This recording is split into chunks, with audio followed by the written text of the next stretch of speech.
আসসালামু আলাইকুম। আজ চলে এলাম আচারি ডিমের রেসিপি নিয়ে।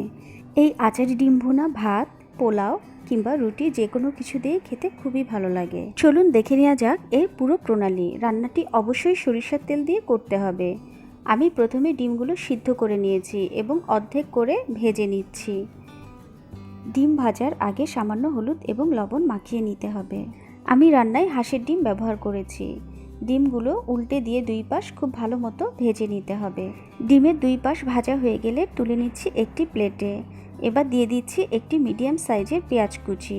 পেঁয়াজ কুচি সামান্য ভেজে দিয়ে দিচ্ছি 1 চামচ আদা বাটা এবং 1 চামচ রসুন বাটা।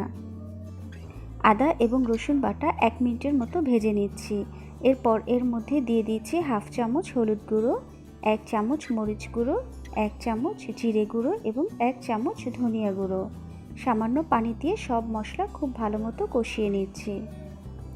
এই মশলা কষানো হয়ে গেলে এর মধ্যে দিয়ে দিচ্ছি হাফ চামচ আচারের মশলা। মশলাটা আমি নর্মাল যে আচারের মশলা থাকে সেই মশলাটাই গুঁড়ো করে নিয়েছি এবং দিয়ে দিচ্ছি স্বাদ মতো লবণ। সব মশলা 2 থেকে 3 মিনিট খুব ভালো মতো কষিয়ে নিতে হবে। এরপর এর মধ্যে দিয়ে দিচ্ছি একটি টমেটো কুচি। টমেটো আমি একটি মিডিয়াম সাইজের নিয়েছি। টমেটো দিয়ে মশলা আরও ভালো মতো কষাতে হবে এবং চামচ দিয়ে টমেটোগুলো যতটা পারছি ভেঙে দিচ্ছি। এরপর এর মধ্যে দিয়ে দিচ্ছি একটি মিডিয়াম সাইজের বেগুন। বেগুন দিয়ে পুরো মশলা টমেটো সহ খুব ভালো মতো কষাতে হবে। কষানো শেষে এর মধ্যে দিয়ে দিচ্ছি হাফ কাপ পানি। তরকারিতে ঝোল দিয়ে এবার দিয়ে দিচ্ছি ডিম। এবার 5 থেকে 7 মিনিট রান্না করব। আমি লবণটা চেখে দেখেছিলাম, কিছুটা কম হয়েছে, এজন্য আমি সামান্য লবণ অ্যাড করে দিচ্ছি।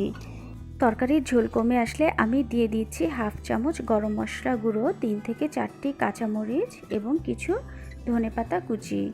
এবার তরকারিটা আমি আরও 2 মিনিটের মতো রান্না করছি। এর মধ্যে ঝোলও যথেষ্ট কমে আসবে। তরকারিটি নামানোর আগে সর্বশেষে দিয়ে দিচ্ছি 1/4 স্পুন চিনি। এই চিনিটা দেওয়ায় ডিমে পারফেক্ট আচারের স্বাদ চলে আসবে। তৈরি হয়ে গেল আচারি স্বাদের ডিম ভুনা। এই ডিম ভুনা কিন্তু খেতে সত্যিই অসাধারণ। আশা করি রেসিপিটা আপনাদের ভালো লেগেছে। আর আমার রেসিপিটি যদি ভালো লাগে তাহলে প্লিজ আমার চ্যানেলটি সাবস্ক্রাইব করবেন। আর এতক্ষণ আমার সঙ্গে থাকার জন্য ধন্যবাদ সবাইকে। ভালো থাকবেন।